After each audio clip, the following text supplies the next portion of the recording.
Bienvenue sur RDC News. Aujourd'hui, une information majeure qui secoue Kinshasa et l'ensemble de la région des Grands Lacs.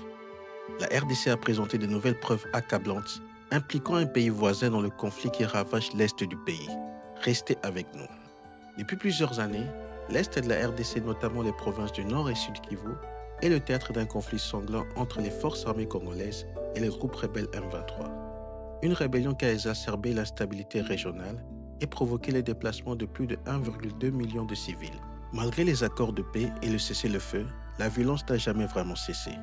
Et ce 3 janvier 2026, Kinshasa a décidé de passer à la vitesse supérieure.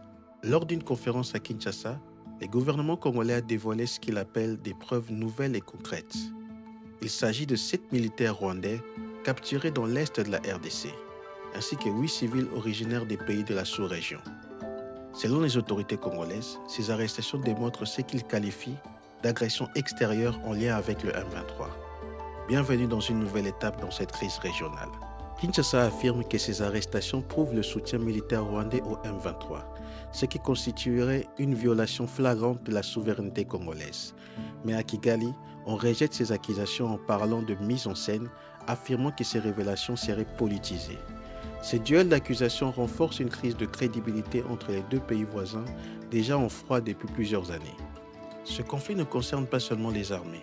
Il fragilise des communautés entières.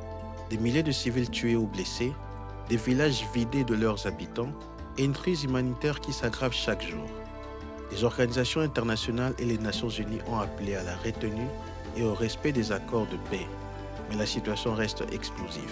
Cette affaire a non seulement des implications politiques énormes, mais elle met aussi en lumière les difficultés de stabiliser l'Est de la RDC. Que se passera-t-il ensuite? Les preuves congolaises convaincront-elles la communauté internationale? Et surtout, quelle sera la réaction de Kigali? Dites-nous en commentaire ce que vous en pensez. N'oubliez pas de liker, de vous abonner et de partager cette vidéo. Merci, à très bientôt.